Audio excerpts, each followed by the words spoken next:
यार टाइम से अपने बच्चों को सेक्स एजुकेशन दे देना, वरना उनका भी वही हाल होगा जो मेरा हुआ था यूनिवर्सिटी में जाके।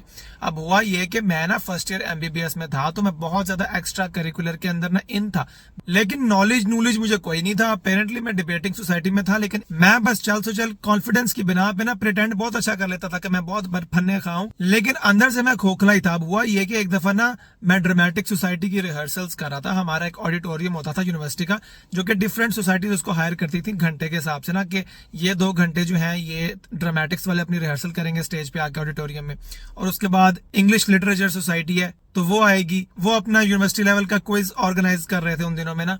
तो जैसे ही मैं ना ड्रामेटिक्स की रिहर्सल करने के बाद पैकअप कर रहा था ना, तो इंग्लिश सोसाइटी के क्विज ऑर्गेनाइजर ना हॉल में आ गए और वो अपना सेटअप सारा लगाने लग गए, स्टेज वगैरह लगाने लग गए, और वो ना क्विज के क्वेश्चंस एक दूसरे से कंफर्म कर रहे थे कि आज हमने 10 क्वेश्चंस करने हैं लोगों से, और तुम बताओ ये क्वेश्चन तुम्हें ठीक लगता है तो ये ठीक लगता है। एकदम से ना मेरे सामने 2 लड़के थे जो कि मेरी अपनी क्लास के थे, लेकिन वो फॉरेन सीट्स पे थे, या बेसिकली कम से कम वो फॉरेन नेशनल्स थे। एक कनाडा का था, एक अमेरिका का था। अब मैं लोकल लाहौरी इछरे के पास रहने वाला लड़का, मुझे खे पता होना था चीजों का। अब वो ना मेरे बिल्कुल सामने बैठ के ना अपने क्वेश्चंस डिस्कस कर रहे हैं और एक दूसरे से ना पूछ रहे हैं कि यार तुम्हें क्या लगता है कि कॉन्ट्रासेप्शन के टॉपिक के ऊपर ये सवाल पूछना चाहिए कि ये कितनी इफेक्टिव होती है या नहीं होती ना। अब वो बिल्कुल मेरे सामने खड़े थे और मैं अपना बैग पैक कर रहा था। अब ज़ाहिर क्लास फेलोज थे वो, और उनको ये भी पता था कि ये डिबेटिंग सोसाइटी में भी है, तो अपेरेंटली जो डिबेटिंग सोसाइटी में होता है उसका बहुत नॉलेज होता है दुनिया भर का। तो उन्होंने मुझसे ना मशवरा लेने की कोशिश की कि Ahmed, would you like to give your opinion on contraception? What do you think the right legislation should be in this country about contraception? अब मेरे ना ऊपर से गुजर की बात, क्योंकि मेरी अंग्रेजी बहुत बेसिक थी, मैक्सिमम जो वर्ड्स मैंने सीखे थे वो मैंने एमकैड करते हुए इंग्लिश की किताब से सीखे थे, और एफएससी वाली किताबों में वैसे ही हमारी इंग्लिश पूरी की पूरी होती है। ए लेवल तो मैंने अब किया नहीं हुआ था, मुझे क्या पता था कि कॉन्ट्रासेप्शन क्या होता है। अब ना वो मेरे इतना करीब खड़े थे कि मैं बगैर जवाब दिए वहां से जा नहीं सकता था, और मेरी रेपुटेशन का भी मसला बन गया था कि यार मैं जवाब नहीं दे रहा, I should have an opinion on social things. Apparently मुझे ना सोशल कोई इशू लग रहा था कॉन्ट्रासेप्शन, मुझे पता नहीं था इसका मतलब क्या है। तो मैंने ना गोल करके ना जवाब दिया, well depends on how do you define contraception. ऐसे मैंने गोली करा दी उनको कि बस मैं कह के निकल जाऊं ना। वो कहते नहीं, contraception is very important, specially the awareness of it, and we were just wondering what Ahmed has to say on it ना। अब मुझे पता क्या लगा उस मोमेंट में कि यार कॉन्ट्रासेप्शन ना सुन के मुझे ऐसा पता नहीं क्यों लगा, मुझे लगा कि ना कॉन्ट्रासेप्शन का मतलब ये होता होगा कि जिन लोगों को मुल्क से निकाल दिया जाता है ना, या मुल्क बदर कर दिया जाता है, तो क्या उनको दोबारा मुल्क में आने की इजाजत होनी चाहिए, जैसे नवाज शरीफ, अल्ताफ हुसैन टाइप लोग होते हैं ना। मुझे लगा कि ये कोई पॉलिटिकल टॉपिक है। अब मेरे जहन में आया कि यार ये बाहर के मुल्क में रहने वाले लड़के हैं, बाहर से आए हैं ये, तो अब ये बाहर की पॉलिटिकल बातें कर रहे होंगे, और कॉन्ट्रासेप्शन का मतलब ये है कि वो बाहर जो लोग मुल्क बदर होके बैठे हुए हैं, they want to come back to their country, तो ये लोग मुझसे पूछ रहे हैं कि क्या उनको अलाउ करना चाहिए कि नहीं। अब मेरे जहन में जवाब आ रहे थे कि हाँ, उन पे केस होने चाहिए, उन्होंने जितना फ्रॉड किया, करप्शन किया, पहले उनका हिसाब दें, मुल्क में पैसे वापस लेके आए, तो फिर जाके सुप्रीम कोर्ट जो है वो अपनी वर्डिक्ट देगी कॉन्ट्रासेप्शन पे कि हाँ इनको अलाउ होनी चाहिए कॉन्ट्रासेप्शन, ये कॉन्ट्रासेप्शन का राइट इस्तेमाल कर लें। लेकिन ना मुझे कंफर्म नहीं था कि वाकई इसका ये मतलब होता है कि नहीं, तो मैंने ना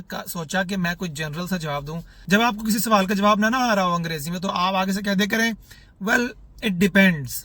जब आप ये कहते हैं ना, तो अगला बंदा सोचता है कि हाँ इसको मतलब पता है, लेकिन ये कॉन्टेक्स्ट एक्सप्लोर करना चाह रहा है इस सवाल का ना। तो वो कहते हैं देखो, basically we as Pakistan are a very over populated country, and a lot of problems in this country are because of over population, and we can not afford not having contraception awareness in the country। अब जब उन्होंने ये मुझे context समझाया ना, और फिर मुझसे ओपिनियन लेने की कोशिश की, तो मुझे ना वो नवाज शरीफ वाली स्टोरी फिर से रीइंफोर्स हो गई मेरे ज़हन में कि शायद ये कह रहे हैं कि मुल्क के अंदर ऑलरेडी पॉपुलेशन बहुत ज्यादा है, तो अगर बाहर वाले जो मुल्क बदर लोग किए हुए हैं ना हमने, अगर हम उनको वापस लाने की कोशिश करेंगे तो वो ऑलरेडी पॉपुलेशन इतनी ज्यादा है, तो मजीद ओवर पॉपुलेशन हो जाएगी, फिर रिसोर्सेज खत्म हो जाएंगे, फिर पानी खत्म हो जाएगा। तो मैंने कहा नहीं, मैं इनको ये कहता हूँ कि ना बाहर के मुल्क जो चले गए ना लोग, उनको बाहर ही रहने थे, उनको वापस ना बुलाएं, क्योंकि रिसोर्सेज खत्म हो जाएंगे ना। इसलिए contraception is not a good idea. मैंने ना उनको ये कह दिया कि in that context I don't really think contraception is a good idea. वो मेरा मुंह देखें कि यार बड़ा डिफरेंट सा ओपिनियन है अहमद का, तो ये ऐसा क्यों कह रहा है। तो वो आगे से मुझसे बहस करने लग कि देखो प्रीवियस जनरेशंस के अंदर कॉन्ट्रासेप्शन का इतना कॉन्सेप्ट नहीं था, तो एक एक घर में 10-10 बच्चे पैदा हो रहे हैं। माँ बाप जम के सुट देंगे ने कि आप ही पल जाएंगे, फिर गुर्बत की वजह ना बीमारियां फैल दिया ने, बच्चों की अपब्रिंगिंग इफेक्ट होती है और ये वो पता नहीं क्या बकवास करी जा रही है। मैंने कहा यार इसका ताल्लुक क्या है मुल्क बदर होने से, ये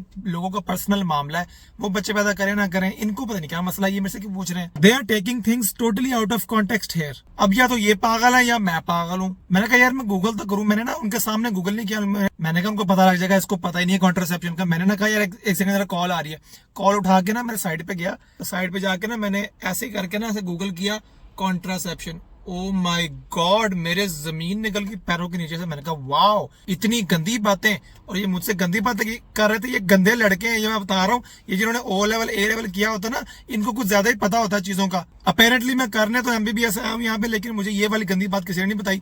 ओ माय गॉड, ये तो फैमिली प्लानिंग वाला साहब है, मुझे फैमिली प्लानिंग का नहीं पता था। मैंने वो आगे से गूगल किया, उसका मतलब जनाब कि आपने कब बच्चा पैदा करना है कब नहीं करना, और जिनसी अमल करते हुए गुब्बारा चढ़ाने को कॉन्ट्रासेप्शन बोलते हैं। ये मुझे उस दिन पता लगा उन गंदे लड़कों से। गूगल पे ना ऐसे चाबी वाला टीके की तस्वीर आ गई, मैंने अब देखा हुआ था मशहूरी में, चाबी वाला टीके की मशहूरी होती थी, उसमें एक आंटी होती थी एक अंकल होते थे, वो एक क्लिनिक में जाते थे, बस वो क्या बात करते थे, पीछे म्यूजिक लगा होता था, मुझे नहीं पता था।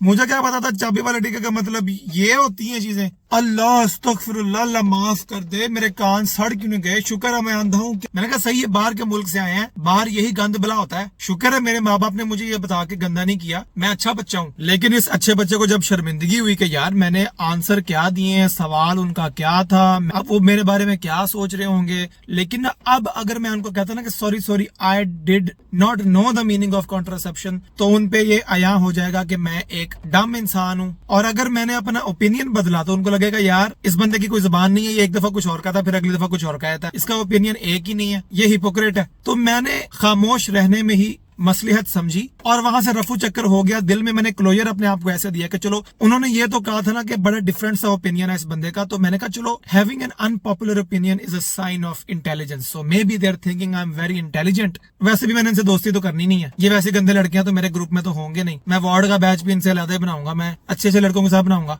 हुन सोचते रहने मेरे बारे जो भी सोचना उन्होंने, मैनू की फर्क पैंदा, जैसे उन अम्मी अब्बू को फर्क नहीं पड़ता जिनके बच्चे बगैर कॉन्ट्रासेप्शन के हुई जा रहे हैं, तो जम के सुट्टी जा रहे हैं कि चलो पाल जाएंगे आप पे ही। ऐसे ही मुझे भी फर्क नहीं पड़ता, जैसे रिस्क अल्लाह के हाथ में, ऐसे इज्जत भी अल्लाह के हाथ में। अल्लाह ने इज्जत रखनी होगी मेरी क्लास में रख लेगा, नहीं रखनी होगी तो जलील तो पहले ही हम। इसलिए मैंने बताना था कि अगर आप बच्चा पैदा कर रहे हैं ना, उसको यूनिवर्सिटी में जाने से पहले कम से कम बता दें कि कॉन्ट्रासेप्शन क्या होता है, ये गुब्बारे क्या होते हैं, मर्दाना गुब्बारे, जनाना गुब्बारे, क्योंकि आजकल बड़े हालात खराब हुए हैं। मैं बता रहा हूँ जमाना बहुत खराब हो गया है, तो जितनी जल्दी अगर आप खुद बता देंगे तो आपका बच्चा जरा सेफ नेटवर्क में रहेगा, वरना बाहर गली वाले लड़के और मौलवी साहब तो फिर कर करके बताएंगे ना आपके बच्चे को। इसलिए मैंने टीनेजर से कहना था कि अगर आप यूनिवर्सिटी में आ रहे हैं ना, तो अपने बलूगत वाले फेज के अंदर ये चीजें सीख के आना, वरना यूनिवर्सिटी में इधर ना आना यार।